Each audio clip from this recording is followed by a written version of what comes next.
prezydent Rzeczypospolitej Polskiej, pan Karol Nawrocki. Due to the catastrophic situation in healthcare, Polish President Karol Nawrocki has convened a health summit to the rescue of healthcare. Today's meeting is an emergency meeting in a response to the deep crisis in healthcare. It is also a response to requests from the medical community for a meeting and discussion. Nie można dopuścić do We sytuacji, w cannot której allow a dostęp do opieki situation in which zdrowotnej będzie access to zależny od miejsca healthcare depends on zamieszkania, where you live, od zasobności how much money portfela you have, i and od luck. szczęścia, proszę Because Państwa, today in bo the dzisiaj healthcare w system in systemie ochrony Poland, zdrowia patients have to pacjent be musi very mieć sporo lucky. szczęścia. Jako prezydent Polski chcę wsłuchać. As President of Poland, I want to listen to your voices, hear what you have to say, determine whether the information that reaches the presidential palace is confirmed by our communities, and I want to create a scope of action for the Polish government. Health Minister Jolanta Sobierańska-Grenda was absent from the presidential summit. The ministry was represented by Deputy Health Minister Tomasz Maciejewski, who does not rule out a reduction in the number of hospital beds. I would not focus on the issue of wards, but rather on the number of hospital beds and their appropriate distribution in line with today's needs and transport capabilities. The summit brought together specialists from various fields and medical institutions across Poland. Everyone spoke about the need to take immediate action. There is never a good time for difficult decisions and reforms. Never. But paradoxically, a crisis may be a moment when it is a little easier to make such decisions and come to terms with them mentally. Healthcare workers are slowly leaving the medical field. Some of them want to work, but the Polish government is, for example, eliminating jobs. About 6 to 7 medical dispatch center managers have resigned in the last year because of problems in this area. Ladies and gentlemen, there are elements of national security at stake if we do not have enough staff in the dispatch centers. There are dispatch centers where we are short of half the staff every day. Queues to see specialists are a real threat to patients' lives, and there is a specter of them getting longer on the horizon. For example, the waiting time for a physical therapy consultation at an outpatient clinic is currently over 6 months. What does this mean from the point of view of physical therapy? It means that, for example, a patient who has undergone hip surgery or a patient who has back pain is forced to wait 8 months to see a physical therapist, and time is of the essence in physical therapy. Nurses and midwives strongly reject the ministry's idea of closing maternity wards and giving birth in emergency rooms. As the National Council of Nurses and Midwives, we do not agree with creating places in emergency rooms for childbirth. We know what the work in emergency rooms looks like at the moment, and it is absolutely not a place where a woman wants to give birth to a child, which is the most important moment in her life, for such a birth to take place in an emergency room. This is a step backwards for our country, setting us back several decades. It is unimaginable. The aim of the Presidential Health Summit was to present specific problems in the health service and to prescribe a remedy for the poor situation. Rescue today means that 2 things are happening simultaneously. We are talking about finding finances, regardless of where, but healthcare in this area is the most important. On the other hand, we are introducing and implementing specific measures, especially large ones, but also smaller ones. However, Polish Prime Minister Donald Tusk's government does not want to pay for healthcare. The government has prepared an amendment to the Medical Fund Act. Instead of going towards modern therapies, 4 billion zloty will go to the Polish National Health Fund to fill the budget gap. If I vetoed this decision, instead of 4 billion less, there would be over 7.5 billion zloty less for the treatment of patients. Faced with such solutions, due to what the government has done with public finances and healthcare finances, I am faced with such decisions as the President of Poland. This is moral blackmail against the president, because the government has taken patients as hostages.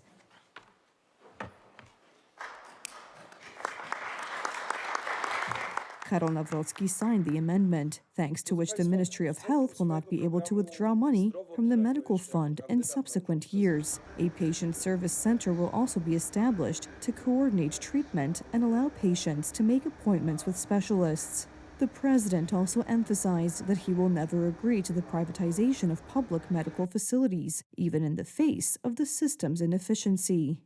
A few days ago, a document from the Minister of Health to the Minister of Finance was made public, in which budget cuts for healthcare and the introduction of limits on treatment and tests are planned. System upada bardzo powoli. The system is collapsing very slowly. Patients are being sent away, wards are being closed, hospitals are financially inefficient and are borrowing money from parabanks, for example, because we are also dealing with such hospitals, and this is a crisis that is a fact. Trade unionists are open to talk, but they warn that as a last resort, doctors will take to the streets. We as the medical community are ready for dialogue, but we are also ready to fight for our rights. The alternative to dialogue is the streets. Before the start of the Polish Health Summit, Polish President Karol Nawrocki appointed a health council composed of doctors and former health ministers.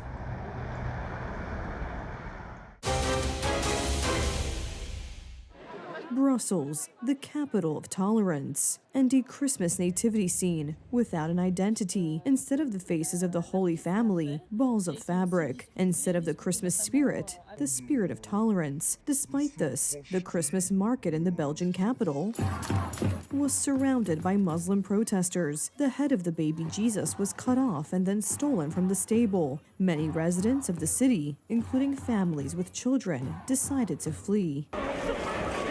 Unfortunately, this is one of many examples of Christian European civilization bowing to fear of Islamic radicalization. In Germany, following a series of terrorist attacks in previous years, additional security measures have been taken. Security barriers are increasingly being erected around Christmas markets. For example, in Magdeburg, where a tragedy occurred a year ago, 6 people were killed and 344 were injured in a car attack. There is a strong focus on security. The police are working closely with us, as are all the security authorities. You can feel the anxiety in your heart. Walking here, you can't forget what happened here. I always carry that with me. The need for additional security measures at Christmas markets in Germany is just the tip of the iceberg. We are facing a huge problem that also affects the average German's sense of security. This is also related to crime, including theft, pickpocketing, burglary, but also assaults and even murders, which are unfortunately a sad reality in Germany. In countries accepting migrants from the Middle East, crime is rising at an alarming rate. Every day, videos showing the rise in crime are posted on social media. Women are afraid to go out on the streets of their own cities in the evening. European cities, the largest cities, but also cities that could be described as county towns in Polish terms. Migrants are taking over entire neighborhoods, entire towns. Many Europeans have had enough. The Germans are starting to rebel. The Swedes are starting to rebel. The French are starting to rebel. But in my opinion, it is already too late. Because when a French family has one child, a family of newcomers from Africa or Asia has 4, 5, 6 children. And all these children are supported by European taxpayers' money. The effects of Germany's Herzlich Willkommen policy are being felt strongly in Spain, among other countries. The policy of granting migrants benefits and preferential access to social assistance and housing increases the threat not only to our country, but to the entire continent. Tens of thousands of immigrants who illegally cross Spanish territory are heading towards Northern and Central Europe. More and more countries on the old continent are taking measures to protect their citizens. The Portuguese government has approved a regulation speeding up the procedures for expelling immigrants who are staying in the country illegally. Deportations will apply to people who have committed crimes or offenses. After months of protests by the British, the UK government has implemented restrictive anti-immigration laws. People just come in and sponge it. There's no consistency. So most people my age think they're not doing enough. France has increased financial incentives for illegal migrants to voluntarily return to their country of origin from €2,500 to €3,500. Such solutions, such proposals, show the degree of helplessness in the face of the migration problem in Western European countries. The fact is that it is not easy to put the genie back in the bottle once it has been released. The EU's solution to the migration crisis in Europe is the migration pact. The migration pact will not solve anything. Germany wants to share this misfortune with the rest of Europe and is pushing for migration solutions. Poland is to be exempted for 1 year or postponed, but unfortunately, Poland is still a participant in the solutions that are being implemented under the migration pact, including the relocation of illegal migrants. And all this under the banner of so-called European solidarity.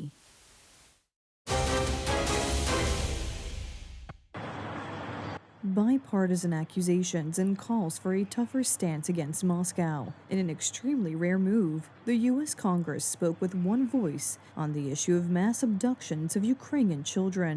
The information presented to the U.S. House of Representatives shocked senators so much that they are demanding further sanctions against the Kremlin. In the background, consultations are ongoing following meetings between American envoys to Moscow and Kiev. At the same time, the Russians are playing their own diplomatic game, strengthening cooperation with Beijing and Delhi. This is what Kadyrov's pride looks like today. In the morning, a Ukrainian drone struck a skyscraper in the center of Grozny, built with money from the Kremlin. The building houses the offices of the Security Council, the Ministry of Finance, and the Ministry of Justice. The Ukrainians also struck refineries in the Samara region and a fuel port. These attacks were not accidental. They are a response to threats from Putin and Kadyrov, who have announced their readiness to clash with Western Europe. At the same time, Kiev is holding talks with the Americans on a peace plan. What they're literally fighting over now is about 30 to 50 kilometer space in the 20% of the Donetsk region that remains.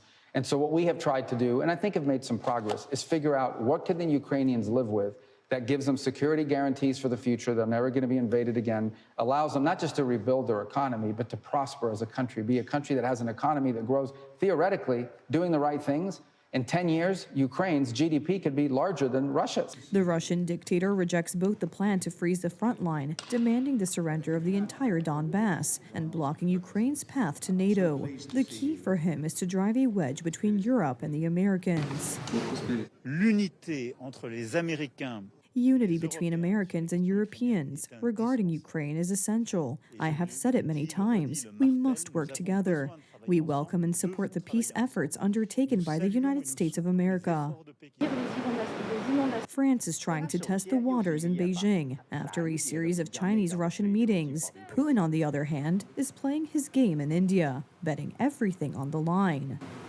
According to the agreements, Moscow will supply India with raw materials at preferential prices, build a nuclear power plant, and strengthen military cooperation. The Western sanctions imposed so far are becoming meaningless.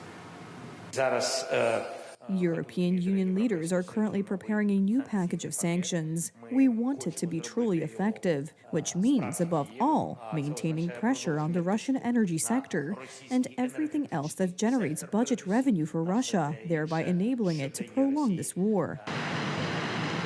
However, the stick seems to be losing its significance in the face of Russian agreements with China and India. Hence, the Americans are trying a carrot strategy, ending the war on terms acceptable to both sides, because contrary to optimistic visions, Ukraine is not able to defend itself as it has done so far. And it's not about money or equipment, it's about people. Ukraine is struggling with shortages along virtually the entire front line. As if that weren't enough, demographic forecasts clearly show that the coming months of war could lead to disaster. The village is dying out, and now especially young people have been taken away, just like that. Even my sons, one, then the other. I have 3 sons. They just took them to war. The village is dying out. Small towns are dying out. On top of that, there are nearly 20,000 Ukrainian children abducted by the Russians. The American First Lady is appealing for their fate to be addressed, but to no avail. The U.S. Congress unanimously supported a UN resolution calling on Moscow to immediately release the children. A report released in the Senate shows that the Russians are taking children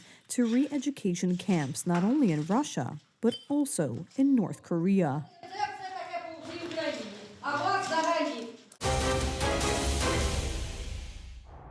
Several times a year, our natural satellite appears unnaturally large and bright, and if the weather is good, we are treated to one of the most picturesque astronomical phenomena. Let's take a look at how beautiful this year's last supermoon looked in different parts of the world.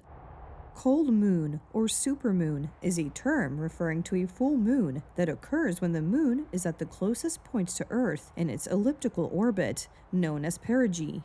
I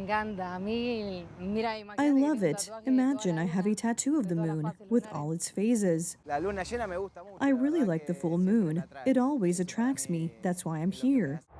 The December full moon is called the cold moon. The etymology of this name comes from the traditions of the indigenous peoples of North America and refers directly to the long, cold nights that accompany the end of the year. The supermoon appeared for the last time this year over the Jerusalem skyline. I was just learning, and I was sitting down in the classroom when I looked out the window, and I actually noticed the full moon in the middle of my learning. I said, wow, it's like totally beautiful to see a full moon, you know, especially in Jerusalem.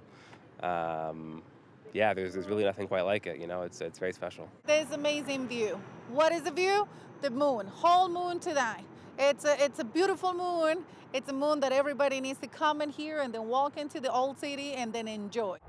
In 2025, there were 3 supermoons, the previous ones taking place in October and November. In the northern hemisphere, this full moon is known as the cold moon, and that's what we saw in Poland, as it precedes the winter solstice.